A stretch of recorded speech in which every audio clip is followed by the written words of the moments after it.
A partir daquele momento, Pablo pôde vivenciar o lado obscuro da vida monacal e seus múltiplos jogos de interesses nem sempre tão cristãos. O menino crescia e, quando menos se deu conta, seu corpo já estava mudando.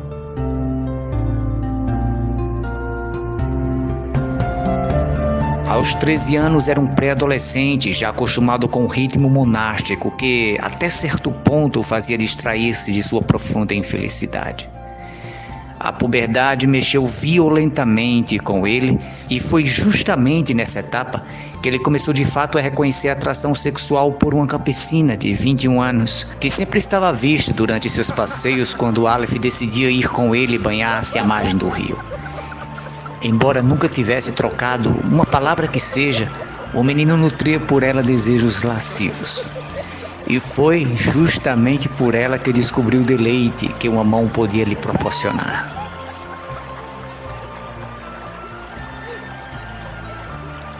Em um daqueles dias de sol, enquanto banhavam-se inteiramente desnudos de pudor e de peças, eles riam e brincavam. Foi quando ao longe, casualmente, perceberam a presença discreta daquela jovem camponesa que propositalmente foi induzida pelo barulho dos seus risos.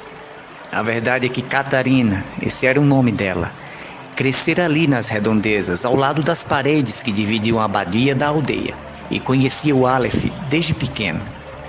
Naturalmente, com o tempo, os dois foram crescendo e conhecendo involuntariamente os seus corpos. O menino, embora um moço bonito, de corpo bem adornado, nunca havia tocado em uma mulher até aquela idade, mas aprendera a masturbar-se por intermédio de alguns monges. O fato é que naquele instante, ao perceberem que não estavam mais sozinhos, os varões se apressaram em sair das águas, tomando o caminho de alguns arbustos que os beneficiavam na empreitada de permanecerem ocultados, enquanto espiavam aquela donzela expor por querer os teus bustos fartos e redondos.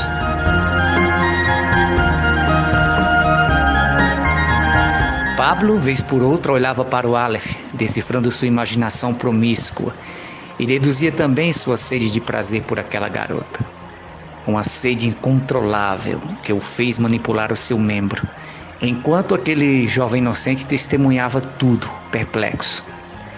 Naquele instante, o menino também percebia que seu corpo também pedia uma resposta àquela mostra imprevista de seu organismo. Mas antes que o próprio pudesse entender como assim o faria, os gritos do irmão Aquino os interromperam e espantou a garota. Não é conveniente afastar-se da abadia, principalmente em dias como estes. Em um piscar de olhos, os dois vestiram as túnicas rapidamente e correram em direção ao velho. Os jovens apressadamente ajeitam as outras peças em seus corpos debaixo das queixas do abade. Senhor Aleph Gutierrez, sim, irmão Aquino, o senhor, como designado, protetor e guia do jovem conde, e sendo um moço bem mais experiente, não deveria admitir-se esse tipo de desocupação sem nenhuma necessidade. Mil desculpas, senhor, isso não se repetirá. Eu que o preceituei a fazê-lo. Se for desimputar alguma culpa, que ela seja imputada a quem de fato merece. Não se trata disso, meu jovem conde. Mas lembra-te que tens uma saúde delicada. Enquanto o monge velho tagarelava, os jovens se empurravam, brincando, rindo e quase que ignorando as recomendações do abade. Vocês estão me ouvindo? Parou por um instante, virando-se para os dois rapazes. Claro, pai Aquino, disse Aleph, pendurando-se em seu largo dorso. O velho simpático despojou-se de sua literalidade, abraçando os dois pupilos. Vocês sabem desarmar-me quando bem querem, meninos.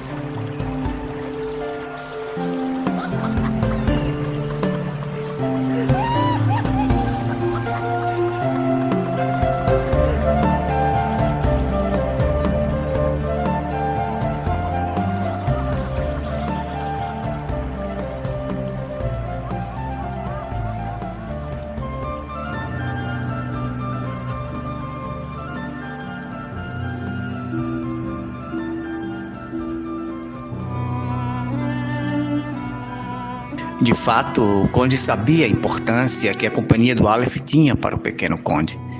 Para jovens do sexo masculino, a adolescência era um tempo, além da puberdade, também de significativas aprendizagens. Pablo ele precisava crescer nas responsabilidades, adquirir habilidades e maturidade requeridas para ser um homem que governaria um provável reino. Por isso, o conde investiu dinheiro na educação do jovem finlandês, que na verdade nem era finlandês. Irmão Aquino forjou uma versão justificável para assim poder aplacar os questionamentos daquele menino. Embora a história não fosse toda falsificada, a criança tinha heranças sim finlandesas, por causa de sua mãe, uma escrava branca, trazida até os castelos da aristocracia francesa e usada como objeto sexual nos bacanais que anualmente o conde participava. Numa dessas festas conheceu Helena, mãe do jovem Aleph, que desafortunadamente engravidou do conde. A escrava era a predileta do bilionário nobre que sempre fez questão de procurá-la, o que acabou num relacionamento extraconjugal de quase 6 anos, até ela anunciar que estava esperando um filho. O conde tratou de comprá-la, tomou de si o filho bastardo e a devolveu com sua liberdade para a Finlândia. A história é bem mais complexa do que qualquer um imaginaria. Depois de tomar a criança, o irmão Aquino a confiou para um casal de camponeses miseráveis que vivia ali na região de Languedoc, na França.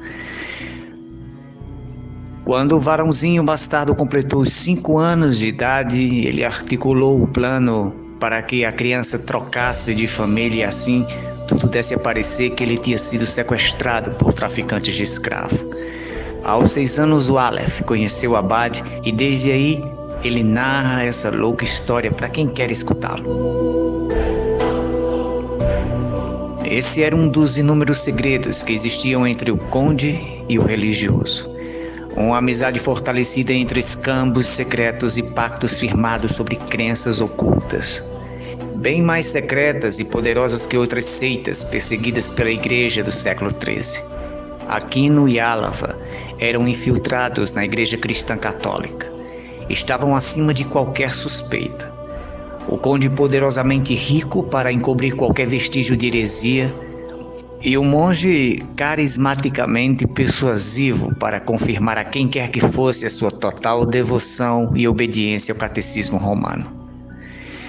E foi por essas vias que eles conseguiram alcançar cargos importantes dentro da igreja de Roma. Usavam de seus prestígios e poder para conceber o seu plano messiânico e assim instaurar aqui na terra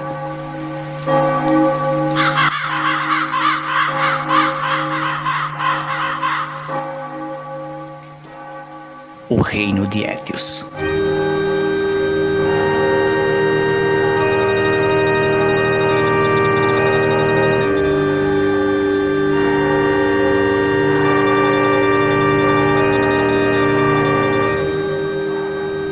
Aquino sabia o que aconteceria com o jovem Pablo dali para frente. Tudo para ele era previsível. Assim como também acontecera a seus pais e seu irmão. O infortúnio da morte um dia teria que chegar até Pablo.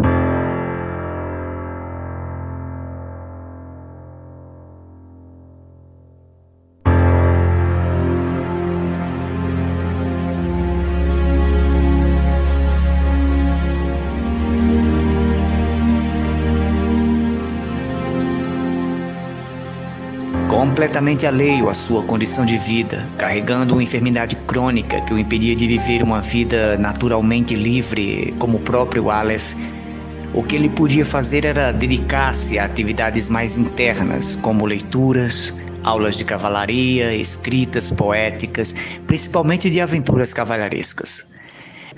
E, a partir daí, desenvolver sua vocação para a vida nobre. Irmão Aquino tinha a missão de educá-lo para uma vida secular, mesmo dentro dos muros da abadia. Aos 13 anos, já com algumas ideias formadas sobre a fé e a igreja, não se sentia chamado àquele universo que o tornou quase prisioneiro. Em sua alma, ele era originalmente etiano. Sabia que tinha que permanecer ali naquele lugar, mas não necessariamente comungar com seus preceitos. Só precisava suportar mais 8 anos até completar a mesma idade do Aleph, e assim poder adquirir a maioridade para assumir o poder do seu condado. e estava muito ansioso por esse dia.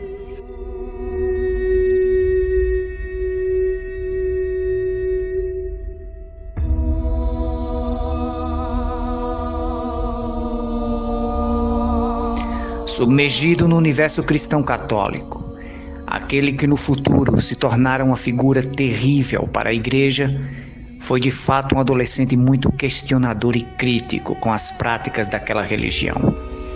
Foi assim que viveu parte de sua pré-adolescência, castigado por sua condição e acusado pelos superiores de instigar entre os irmãos da abadia pensamentos nada ortodoxos. Justamente aos 13 anos, quando estava começando a conhecer os prazeres de sua sexualidade, começou a ser perseguido por estranhos sonhos, vozes, imagens que lhe roubavam sossego. Essas manifestações se configuraram de forma mais visível aos olhos de todos com o passar do tempo. Esses acontecimentos já eram esperados pelo irmão Aquino. Foi assim que acontecera com Leonardo, seu irmão mais velho, que morreu em seus braços, antes de completar seus 19 anos. Morreu por uma doença que o consumiu por 7 longos meses. Era um jovem saudável que gostava de praticar esporte, frequentar a escola de arco e principalmente deleitar-se nas festas entre os nobres do condado.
Dentro daquele cenário de uma doença sobrenatural que amaldiçoava a família Blasquez, Mioarca também sofria uma crise social em larga escala que atingira a Europa no início do século XIII.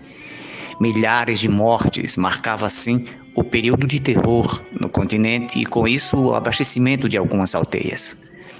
Os camponeses viviam aterrorizados. A abadia de São Tertúlio ajudava toda semana os aldeões, distribuindo provimentos para que eles não passassem fome. Era assim a cada semana.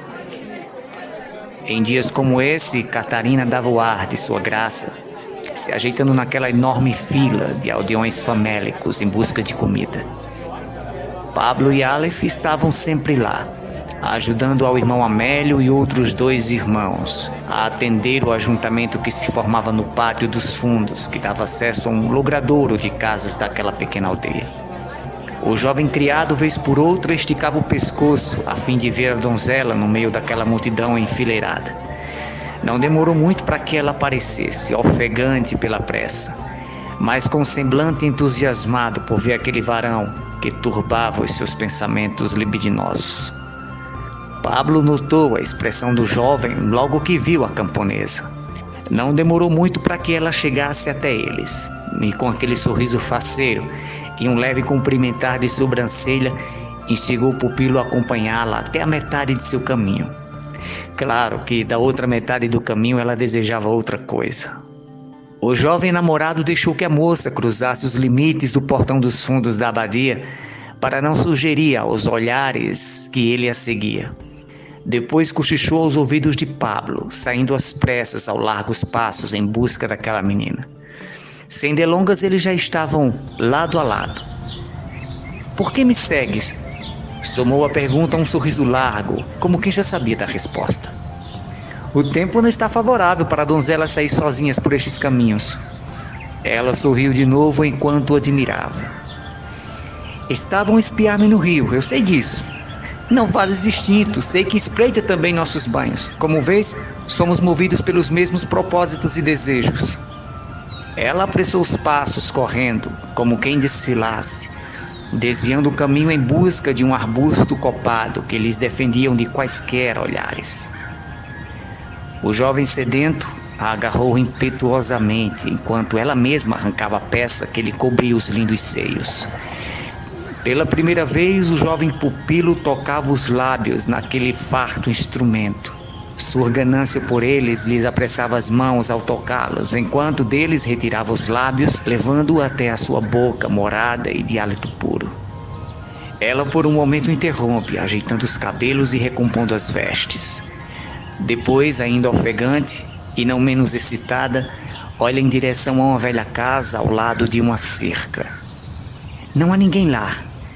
Ele respondeu com um sorriso malicioso, pegou na sua mão e puxou em direção ao casebre. Não, não? Amanhã à noite, quando meus pais estiverem no sono profundo, sairei na surdina e lá te encontro. Aleph pigarreou, concordando, enquanto abaixava-se para pegar o saco com os provimentos, entregando-lhe em seguida. Tudo bem. Ao badalar dos sinos da última hora, estarei pronto, te esperando. Não deixes de vir.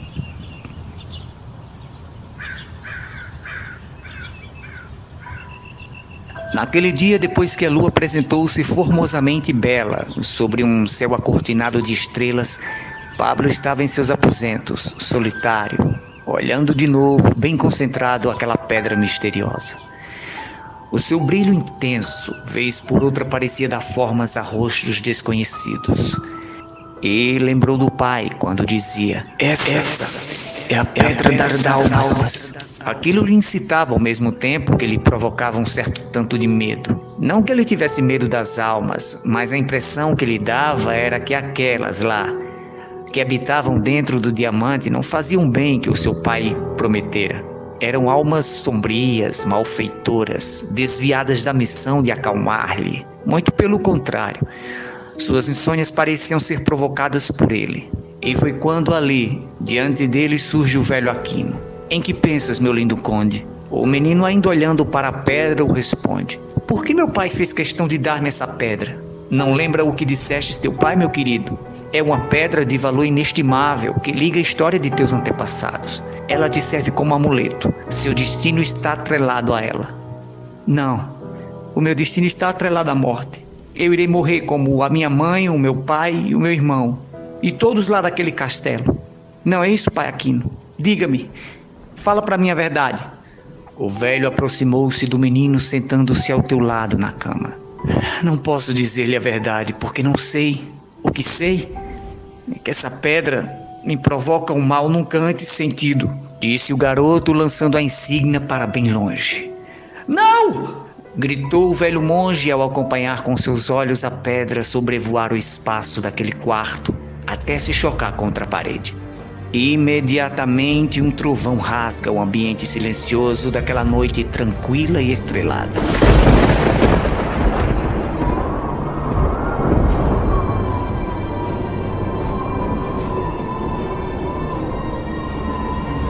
O céu se demuda enquanto uma densa cortina de nuvens carregadas se forma encobrindo aquela majestosa lua. Ouve-se ao longe os gritos dos aldeões surpreendidos por um trovão inesperado. O monge corre ao encontro da pedra e a recolhe do chão, dirigindo-se ao pequeno monge.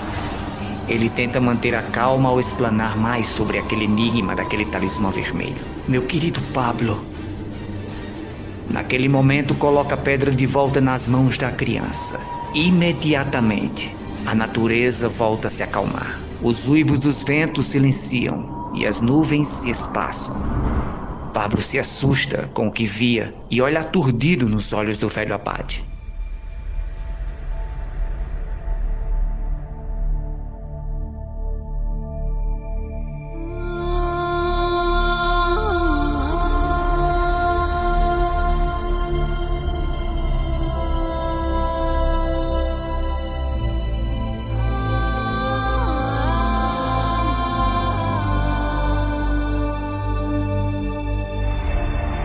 Existem mais coisas entre essa pedra e você que precisam ser desvendadas, Pablo. Parou um momento, tentando encontrar mais palavras, sem querer assustar o menino. É certo, existem almas que obviamente são do bem, outras malignas, mas nenhuma delas está acima daquele que pode controlá-las. Ainda és muito criança para sobrepujá-las, mas acredite, meu filho, chegará o tempo em que o teu poder controlará todas elas. Boas ou ruins, elas serão tuas e estarão todas debaixo do seu domínio. Poder? De que falas, pai Aquino? Quando chegar o momento terás as respostas, meu bom menino. Por ora contente-se em obedecer-me. Sabes que eu amo e só quero o teu bem, não sabes? Por que me obrigas a aceitar o teu silêncio? Eu sei que me ocultas a verdade. A verdade nem sempre é bem-vinda, meu caro Pablo. Nem todos estão preparados para escutá-la. Se não queres dizer-me, então vou buscá-la sozinho. O velho beijou na testa, fazendo-lhe um afago. Tranquiliza-te, meu bom menino. Uma hora ela estará diante dos teus olhos. Agora repousa tua alma. Não quero que regresses àquelas angústias que sentirdes a noite passada. Ainda estás fraco e o teu corpo não dá sinais de melhora. Percebeste que já está ficando definhado? O velho virou-se para a porta e gritou: Aleph! Depois perguntou ao Pablo: Onde está aquele menino? Antes de alguma resposta, adentrou pela porta dentro o jovem companheiro de Pablo. Sim, pai Aquino. Esta noite compartilho o leito com o menino Pablo. Ele não está bem. Precisa de companhia e afago. Obviamente, pai Aquino. Apoiou as duas mãos nos joelhos, fazendo um esforço. Vem, ajuda-me a levantar-me. Aleph o auxilia, enquanto o jovem conde permanece olhando para aquela pedra exótica. Ao retornar, se joga na cama, tentando alegrar o menino. Com a mão lhe assanha o cabelo e lhe pergunta: Que te angustias? Pablo, com os olhos cheios d'água, não responde porque não sabe. Ele para de olhar a pedra, seca as lágrimas dos olhos e tenta falar sorrindo.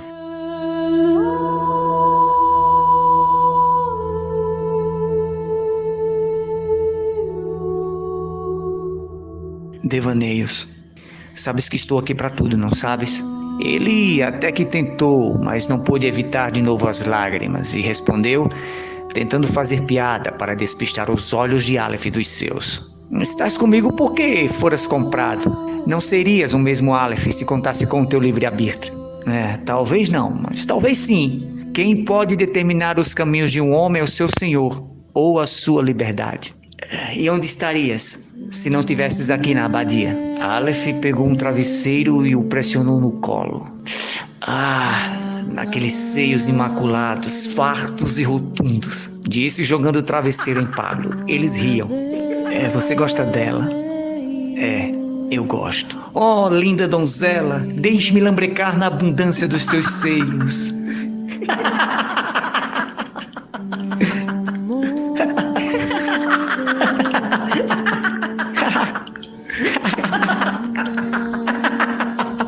Minha donzela santa que corrompeu minha inocência, vem cá, ajoelha-te aos pés do teu senhor e implora por mais. Os dois pupilos faziam gazarra enquanto brincavam de versos e de desejos, e não se deram conta de que alguém havia acordado. Pablo olha para o volume nas vestes de seu criado, tentando conter o seu riso, mas não consegue. Ele recolhe outra vez o travesseiro ao seu colo, enquanto permanece sorrindo. Aleph, sim? O que fizestes hoje no rio, enquanto estávamos por trás dos arbustos espiando a donzela? O mesmo que eu faço sempre para aplacar os meus instintos promíscuos. A imaginação promíscua de Pablo já decifrava o que ele queria. Era ver novamente. Aquela conversa passou de uma mera brincadeira a uma sede incontrolável de orgasmos. E, no pedido dissimulado, o garoto inocente de pronto fora atendido e viu seu criado repetir aquele ato, replicando assim o seu gesto e experimentando pela primeira vez de prazeres nunca antes imaginados. Pablo dava ali mais um passo no conhecimento de sua humanidade.